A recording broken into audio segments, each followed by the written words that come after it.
जय श्री राम, जय जगन्नाथ। तो दोस्तों, आज फिर से एक बहुत ही अहम टॉपिक लेके आया हूँ। टॉपिक क्या है? हाथरस। और हाथरस का टॉपिक क्या है? आज का जो मेरा टॉपिक है वो है रेप या कंस्पिरासी, बलात्कार या षड्यंत्र। तो आज इस वीडियो में मैं आपको कुछ प्रूफ दिखाने वाला हूँ। पहली बार मैं अपने वीडियो में आपको कुछ प्रूफ दिखाने वाला हूँ। वीडियो अंत तक देखिएगा अगर आपको इस केस के बारे में कुछ जानकारी चाहिए तो, वरना आप वीडियो मत देखें। पहली बात यह है कि संवेदना, कंसोलेशन बहुत ज़रूरी है, क्योंकि देश की एक बेटी किसी भी कारण, या तो वो रेप हो सकता है या वो और कोई कारण हो सकता है, जो भी कारण हो, अपनी जान खो बैठी है। इसके लिए संवेदना जरूरी है और ये होना भी चाहिए। सबके दिल में आज आग लगा हुआ है, सब दुखी हैं, क्योंकि एक बेटी चली गई है। लेकिन इसके साथ साथ सच्चाई भी जानना बहुत जरूरी है। हम सब ने हमारा दिल खोल के हमने बैठा है, क्योंकि दिल से प्यार निकलता है, दिल से संवेदना निकलता है। लेकिन अभी ये भी टाइम आ गया है कि हमें हमारा दिमाग भी खोल के बैठना पड़ेगा। अगर दिमाग नहीं खोलोगे, सिर्फ और सिर्फ दिल से ही तुम डिसीजन लेना शुरू करोगे, तो शायद कहीं ना कहीं गलती हो सकता है। तो अंत तक वीडियो को देखिएगा, क्योंकि आज बहुत ही अहम चीज़ लेके आपके सामने आने वाला हूँ। और मुझे लगता है कि जो वीडियो मैं आपको दिखाने वाला हूँ, जो सबूत मैं आपको दिखाने वाला हूँ, शायद इससे आपको कुछ आइडिया मिल जाए। और जो मैं बोलने वाला हूँ, जो क्वेश्चन मैं पूछने वाला हूँ, इससे शायद आपको कुछ ना कुछ आइडिया मिल जाए। तो चलो वीडियो शुरू करते हैं। पहला जो मेरा यहाँ पे मानना है कि अगर मैं वीडियो में ये बोलूं कि रेप हुआ है, हाथरस की बेटी के साथ रेप हुआ है, तो आप लोग खुश हो जाएंगे। पक्का है ये, क्योंकि आपको भी ये लगता है। अगर मैं ना बोलूं कि ना रेप नहीं हुआ है, तो आप लोग मेरे ऊपर उंगली उठा देंगे कि देखो ये आदमी झूठ बोल रहा है। और आप मुझे सवाल पूछेंगे। क्या सवाल पूछेंगे? कि आपको कैसे पता यहाँ पे रेप हुआ है कि नहीं। सही बात है, आपको सवाल पूछने का अधिकार है। अगर वही सवाल जो आप मुझे पूछेंगे, मैं उसको उल्टा करके आपको पूछूं कि आपको कैसे पता कि वहां पे रेप हुआ है, आपने देखा है? नहीं ना। तो विश्वास कैसे करेंगे हम? कौन सी चीज को लेके हम विश्वास करेंगे? ना हम वहां पे थे, ना हमने उसे देखा है। जो हम न्यूज से देख रहे हैं, और ज्यादा नहीं, 2-3 न्यूज ज्यादा फड़फड़ा रहे हैं, उन्हीं से हम जो देख रहे हैं उसी को हम सच मान के आगे जा रहे हैं, है ना। देखिए, मैं तो नहीं बोलूंगा कि ऐसा कुछ हुआ है या ऐसा हुआ नहीं है। जो सबूत मेरे पास है, उस सबूत के आधार पे मैं बात करूंगा, एक एक करके बात करूंगा। पहले 14 सितंबर को जब ये इंसिडेंट होता है हाथरस में, बोला जा रहा है कि सुबह 9 से 10 के बीच ये चीज़ हुआ है। उसी दिन उसकी माँ की एक वीडियो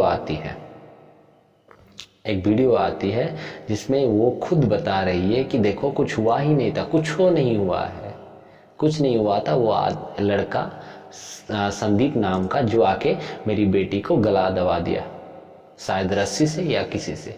देख लीजिए ये वीडियो, फिर हम बात करेंगे आगे। आपका रामा। क्या? रामा। रामा। कौन सा गाँव? बुलहड़ी। क्या घटना हुई? है? क्या घटना हुई? कछु घटना ना आई है, जो पुरानी जैसे सुअर मर गया चले ही जाते हैं घुटन पे, तो उनका सीधी बोन तो है वो जे कछु पुरानी है, जे ही बस वही। आज क्या बात हुई? हाँ तो कछु बात ना, मतलब घास काटे रहे, अब पीछे तो कोई आए जाए बाजारा में, तो हमें का मालूम पड़ रही है, जे ही बस, और कोई बात ना। तो कौन आया था बाजरी में वो? छोरा क्या किया फिर उसने? जे का कहते जो पीछे ही में आ गई तो वहाँ बाजरा में खींच ले वो। क्या नाम था उसका? संदीप। संदीप। हाँ गाँव का ही लड़का था? हाँ, गाँव को ही है, ठाकुरों को। फिर क्या किया उसने? करो कछु ना है, जे नार काटी के वाले। किससे? हैं? किससे? रस्सी फस्सी तक तो काट के, मैं तो देख ना पाई, मैं तो मारा मार चुपाटी भाई। देखा आपने कि क्या हो रहा है यहाँ पे? उसकी माँ, खुद उसकी माँ उसी दिन 14 सितंबर को ये बताती है कि नहीं, मेरी बेटी के साथ कुछ हुआ नहीं है। फिर उसके भाई एक एफआईआर देता है, एक लेटर लिख के थाने में देता है, जिस लेटर में वो एक भी बार रेप के बारे में, बलात्कार के बारे में मेंशन नहीं करता है उस लेटर में। वो लेटर भी है, वो आपको मिल जाएगा, आप ढूंढेंगे तो मिल जाएगा। फिर आगे चलते हैं। जब सरकारी इन्वेस्टिगेशन होता है और इन्वेस्टिगेशन के बाद ये उसकी घर वालों को आश्वासना दिया जाता है कि देखिए हम आपको न्याय दिलवाएंगे, तब उसके पिताजी को ये बोला जाता है कि आप खुश हैं कि नहीं हमारी इन्वेस्टिगेशन से, और वो एक राजीनामा देते हैं, हाँ मैं खुश हूँ सरकारी इन्वेस्टिगेशन से सबसे, और वहाँ पे वो सिग्नेचर कर देते हैं। तो ये तीनों बात पहले आती है। माँ जो बोलती है कि कुछ नहीं हुआ है, दूसरी बात भाई जो बोलता है, जो एफआईआर में देता है कि जो एफआईआर दिया है उस एफआईआर में रेप की बात कुछ हुआ ही नहीं है, तीसरी उसके पापा राजी हो जाते हैं किसके लिए ना, हाँ मैं सरकार के साथ, सरकार की जो भी इन्वेस्टिगेशन है उसमें मैं सहमत हूं। ठीक है। फिर हमें जैसे पता है 5-6 दिन के बाद जब देखा गया कि लड़की की हालत बहुत ख़राब है, तब उसे दिल्ली ले लिया जाता है, दिल्ली में ट्रीटमेंट के लिए लिया जाता है। यहीं से शुरू होता है सब खेल। अब मुझे एक बात बताइए, जिस परिवार को 7 दिन 8 दिन 10 दिन तक ये नहीं लग रहा था कि रेप हुआ है, उसे अचानक से ये लगने लगा कि नहीं नहीं नहीं नहीं नहीं नहीं नहीं नहीं, नहीं हमारी बेटे के साथ रेप हुआ है। पहले तो उन्हें लगा कि एक आदमी ने, एक लड़के ने रेप किया है और उसका नाम क्या है, उन्होंने दिया संदीप। बाद में वो क्या बोलते हैं, नहीं नहीं नहीं 4 लोगों ने मिलके संदीप की, मेरी बेटी के साथ और हमारी बेटी के साथ उन्होंने दुष्कर्म किया है, और वो 4 का नाम भी वो देती हैं। ठीक। बाद में इसे निर्भया केस के साथ जोड़ दिया जाता है, क्योंकि निर्भया के साथ भी 4 दरिंदों ने दुष्कर्म किया था। चलो ठीक है, यहां तक हम मान लेते हैं। फिर बोला जाता है कि डीएम साहब आके हमें डरा रहे हैं। फिर पुलिस के ऊपर हम लोगों का विश्वास टूट जाता है, तो योगी जी के द्वारा, माननीय योगी जी के द्वारा एक एसआईटी गठन किया जाता है और एसआईटी भेजा जाता है। एसआईटी इन्वेस्टिगेशन के बाद घर वालों को लगता है कि नहीं नहीं एसआईटी भी सही नहीं था, जो भी है। तो घर वाले क्या होता है ना, बाद में वो लोग बोलते हैं कि सीबीआई का जांच चाहिए हमें। उसके जो लड़की के पिता हैं वो बोलते हैं कि हमें सीबीआई जांच चाहिए और ये हमें कुछ नहीं चाहिए। जब सीबीआई जांच के बारे में वो मांग करते हैं तो सब खुश हो जाते हैं, हाँ शायद सही बात है।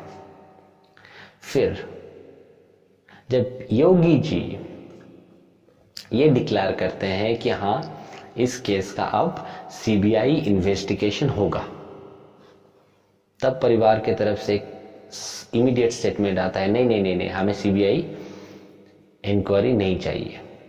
उससे पहले जब ये बात होता है कि सबका नार्को टेस्ट किया जाएगा, अगर नार्को टेस्ट के बारे में आपको पता नहीं तो बता देता हूँ। नार्को टेस्ट एक ऐसा टेस्ट है जिसमें सच्चाई ही निकलती है, सिर्फ और सिर्फ सच्चाई निकलती है। तो योगी जी के द्वारा ये डिसीजन लिया जाता है, सबका नार्को टेस्ट होगा। सबका मतलब पुलिस वालों का, जो सरकारी ऑफिसर इस मामले में जुड़े हुए हैं उनका, परिवार वालों का, सबका नार्को टेस्ट होगा।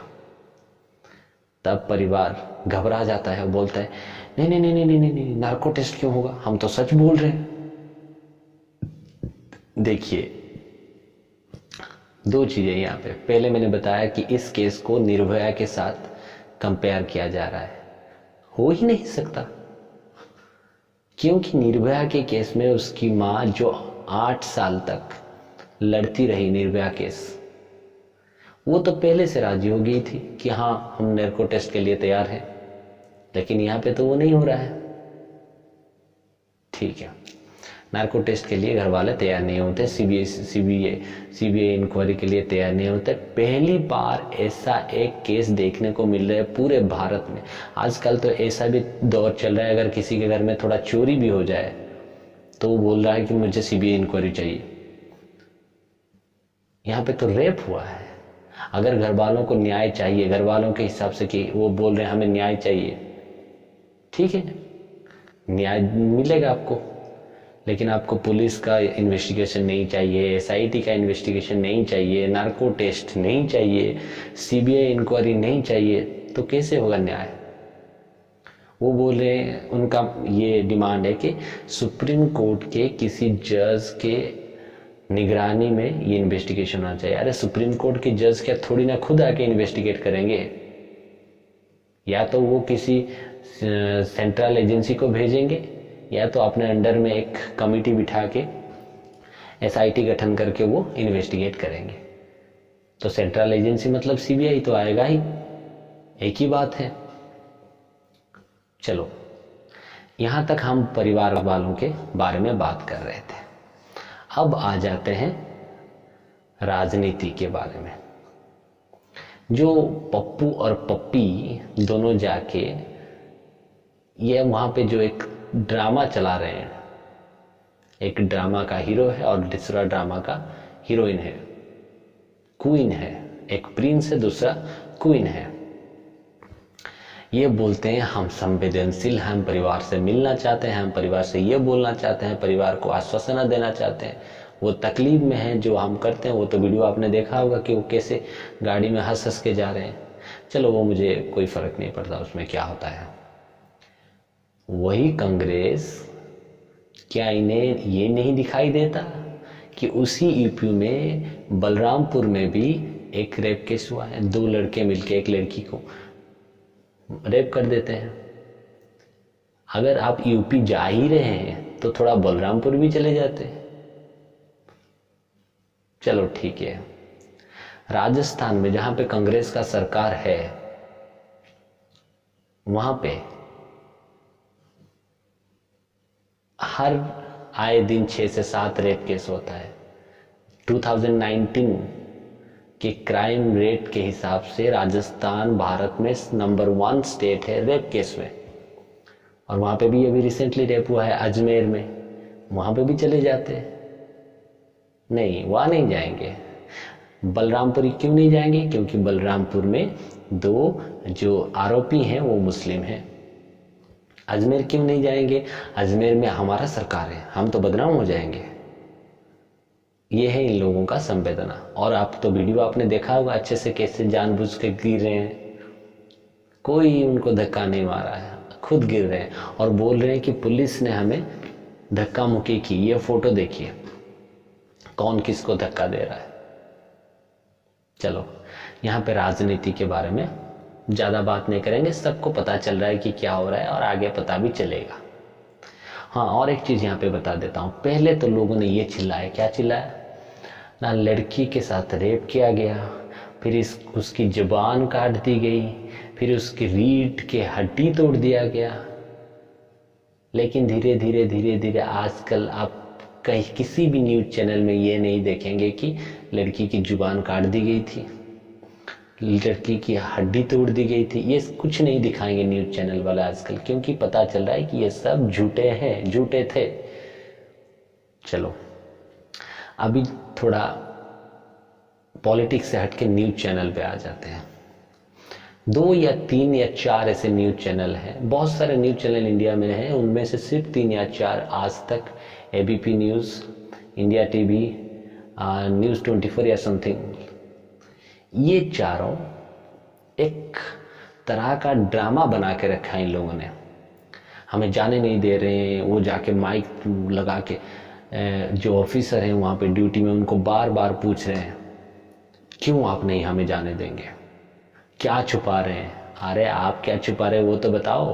अगर ये नार्को टेस्ट थोड़ा रिपोर्टर वालों का भी कर दिया जाए तो योगी जी के लिए को हम हाथ जोड़ के धन्यवाद देंगे। क्यों जाना चाहते हो तुम? 2.5 लाख को 5 लाख करने के लिए, 5 लाख को 25 लाख करने के लिए, और 25 लाख को 50 लाख करने के लिए, और 50 लाख को 1 करोड़ करने के लिए जाना चाहते हो? क्यों जाना चाहते हो तुम? कुछ नहीं बताना। प्रियंका दीदी आ रही है, उनको सब बताना, ये करने के लिए जा रहे हो तुम? हाँ। और एक चीज देखिए, ये वीडियो और 2 वीडियो मैं आपको दिखाने वाला हूं, ये वीडियो देखिए। नमस्कार, मैं दीपक शर्मा। बूलगढ़ी गांव के मेरे साथ एक व्यक्ति मौजूद हैं जिनका कहना है कि वो गांव से हैं और उस दिन गांव में मौजूद थे और कुछ कहना चाहते हैं। क्या कहना चाहते हैं जो आप मीडिया के पीछे पीछे भाग रहे थे लेकिन मीडिया आपकी सुन नहीं रही थी? मेरा प्रयास रहेगा कि आपके बात को हजारों लाखों लोगों तक पहुंचाया जाए। गांव का नाम बताइए। गांव मेरा बुलगढ़ी है। अपना नाम बताइए। नाम ओमकार सिंह है। ओमकार सिंह। हाँ, हम इसलिए नहीं बता पा रहे, हमें कोई पूछ ही नहीं रहा है, उसी पीट के आगे घर जाते हैं। ये बताइए, जिस समय लड़की उस खेत में तड़प रही थी, भाई उसकी मार पीट करके और माँ वहीं पर और घास लेके माँ को गया और लव कुछ की माँ आई। लड़की को किसने पीटा? माँ ने और भाई ने मारा। किसने मारा? माँ भाई ने मारा था उसको। लेकिन वहाँ तो माँ तो अब कह रही है कि उन लड़कों ने मारा है। लड़का नहीं, वहाँ पे लड़का बताओ, झूठ है। आपको पता है आप कितना बड़ा आरोप लगा रहे हैं? पूरा आरोप है, यही बताओ। आप अगर बूलगढ़ी से हैं, आपको फंसाया जा सकता है, आपको पता है? फंसाया बिल्कुल फंस जाओ। तैयार है इस काम के लिए? मतलब आपका कहना क्या है? वो 4 बच्चों के लिए मैं सूली पर चढ़ने के लिए तैयार हूँ। आपका कहना है वो निर्दोष फंसाए गए हैं। तो फिर लड़की कैसे मर गई? लड़की मारी है, माने भाई ने उसको। क्यों मार दी? उसने क्या, इनका पहले कुछ थोड़ा सा प्रेम था संदीप का, उसका था प्रेम। हाँ, पर उस दिन संदीप भी नहीं था उस दिन, इसलिए उसने संदीप कहाँ था उस दिन? संदीप अपने गांव में अपने पापा के साथ गाय को पानी पिला रहा था। संदीप गांव में था, आपने देखा उसको? हाँ, तो देखा था उस समय आप गांव में थे? हाँ। तो इनका कहना है, ओमकार सिंह का, कुछ और ही सीन निकल के आ रहा है। ये गांव के हैं, इनकी कोई इसलिए नहीं बता पा रहा है। क्यों नहीं बता पा रहा? कोई पूछता नहीं है और ये डरता है, कुछ लोग उनसे मिले हुए हैं कि हमको फंसा देगा, कि हमको फंसा देगा, कि हमको फंसा देगा। धन्यवाद। इस वीडियो में आप देखिए कैसे, अगर आपको रिपोर्टिंग करना है, आप तो एक गांव में गए हैं, गांव में तो एक घर नहीं होगा, उससे ज़्यादा घर भी होंगे, लोग भी होंगे, कुछ आई विटनेस भी होंगे, उनका भी रिपोर्टिंग कीजिए। नहीं, उनका रिपोर्टिंग नहीं करेंगे, सिर्फ हम आरोपी का रिपोर्टिंग करेंगे। क्यों? और एक वीडियो देखिए। नमस्कार, मैं हाथरस से दीपक शर्मा। जैसा कि आपको पता है कि हाथरस में जो मामला हुआ है उसमें एक पीड़ित पक्ष है, लेकिन उसे तो सारा मीडिया दिखा रहा है, लेकिन एक और पक्ष है जो यहाँ पर बैठे हुए हैं, जिनका कहना है कि उनके निर्दोष बच्चों को फंसाया गया है, जबरदस्ती फंसाया गया है। जबकि मां ने पहले बयान में सिर्फ एक लड़का बताया था, लेकिन फिर भी 3 और लड़कों का नाम लेकर के उन बच्चों को जबरदस्ती जेल में ठूस दिया गया है, गंभीर धाराओं में। जहां पहले रेप का भी नहीं जिक्र था, लेकिन बाद में गैंग रेप की धाराओं में उनके बालकों को फंसा करके उनका जीवन बर्बाद कर दिया गया। आइए बात करते हैं, इनमें से कुछ लोग उसी गांव के हैं जो इस बात की मांग करते हैं कि निर्दोष कोई फंसे नहीं और दोषी कोई बचे नहीं। ये इनकी मांग है। मेरे साथ यहाँ पे, क्या नाम है आपका? मेरा नाम निशांत चौहान है। क्या नाम है आपका? नाम निशांत चौहान। निशांत जी, क्यों बैठे हुए हैं? हम लोग इसलिए बैठे हैं कि जो पीड़िता का जो बयान था पहले तारीख 14 तारीख का, उसमें कहीं भी जिक्र नहीं हुआ गैंगरेप का, किंतु राजनीतिक दलों के कारण, हमारे यहाँ जो वर्तमान सांसद है उनकी राजनीति के कारण, दबाव के कारण उन लोगों के गलत तरीके से नाम जोड़े गए और एक गैंगरेप की धारा बनाई गई। नहीं, क्या आपको क्या लगता है वो तीनों बालक कहाँ थे उस दिन? तीनों बालक, एक तो जैसे मत पता किया मैंने, प्लांट में नौकरी कर रहा था और एक उसमें आगरा था, और एक व्यक्ति तो ऐसा था जो पीड़िता को पानी देने आया था उसकी माँ ने कहा वही मेरी बेटी परेशान है, बेहोश हो चुकी है, इसको पानी चाहिए, वो पानी लेके आता है। तो क्या आपकी ये मांग हो सकती है सरकार से कि कहीं ना कहीं तीनों बालकों की लोकेशन निकलवाई जाए, उस समय तीनों बच्चों की लोकेशन निकलवाई जाए, सीडियां निकलवाई जाए मोबाइल की, सीबीआई जांच की मांग करते हैं हम लोग। पर उस पीड़ित परिवार ने तो सीबीआई जांच को मना कर दिया है। तो कहीं न कहीं संदेह की स्थिति है, संदेह की स्थिति है, क्योंकि सीबीआई जांच से पानी का पानी दूध का दूध होगा। आपके हिसाब से वो तीनों बालक उस दिन कहाँ थे? क्या घटनास्थल पे मौजूद थे? नहीं मौजूद नहीं थे। परिजनों के अनुसार नहीं आप में से थे। कोई गांव से नहीं है? कोई नहीं। ये गांव से क्या कहना चाह रहे हैं? चारों में से कोई नहीं था। मैं कहना चाहता हूँ कि उसमें जो 3 लोग हैं वो जिनमें रवि व्यक्ति है, वो अपनी घर पर था, अपनी माँ के साथ पानी वानी पिला रहा हो, चारा लेने गया हो, कुछ कर रहा हो। और जो रामू है वो यहाँ चिलिंग प्लांट है चंदपा में, उसमें नौकरी करता है, जिसका टाइमिंग सुबह 8 से 12 बजे तक है। और जो तीसरा व्यक्ति है उसमें लवकुश, वो अपनी माँ के साथ दूसरी तरफ, सड़क के दूसरी तरफ, दूसरे खेत में। गांव वाले खुल के ये बोल रहे हैं कि 4 में से शायद चारों के चारों निर्दोष हैं। ये तो मैं नहीं बोल सकता, गांव वाले बोल रहे हैं, मुझे पता नहीं सच है या झूठे। आप देखिए, उसी के गांव वाले बोल रहे हैं, ठीक है ना। तो ये सब अगर देखा जाए, हाँ और एक चीज मैं भूल गया बोलने के लिए आपको कि वहां पे पहली बार जब लड़की को लेकर हॉस्पिटल में पहुंचाया गया और हॉस्पिटल वालों ने एक रिपोर्ट निकाला, उस रिपोर्ट में ये लिखा गया था कि ये बलात्कार नहीं हुए, सिर्फ फिजिकल अटैक है, कोई किसी तरह का अटैक किया गया, रेप नहीं है। फिर एम्स का रिपोर्ट आया, एम्स के रिपोर्ट में भी ये बताया गया कि रेप नहीं हुआ है। फिर फॉरेंसिक डिपार्टमेंट का रिपोर्ट आया और उस डिपार्टमेंट के रिपोर्ट के हिसाब से भी ये बताया गया कि ये रेप नहीं है। तो हम रिपोर्ट पे विश्वास करें या बोली बाली बातों जो न्यूज़ वाले फैला रहे हैं उस पर विश्वास करें? बताइए आप। अभी धीरे धीरे कड़ियाँ निकल रही हैं और आगे कितने निकलेंगे आप देखते जाइए। और एक बात, क्या आपने कभी देखा है किसी राज्य का सरकार खुद बोल रहा है सीबीआई इंक्वायरी के लिए? रिसेंटली महाराष्ट्र के बारे में आपको पता है कि केसेस सरकार फड़फड़ा रही थी जब बोला गया कि सीबीआई इंक्वायरी होगा। हाई कोर्ट में लेके उन्होंने पीआई डाल दिया कि नहीं, सीबीआई इंक्वायरी नहीं चाहिए। लेकिन यहाँ पे उत्तर प्रदेश सरकार खुद सीबीआई की मांग कर रही है। यही है सच्चाई। सच यहीं पे पता चल जाता है, सरकार झूठा है या सच है यहीं पे पता चल जाता है, ठीक है ना। तो अभी आपकी मर्जी, आपने क्या देखा, क्या सोचा और क्या आप देख रहे हैं ये आप समझे। जय श्री राम।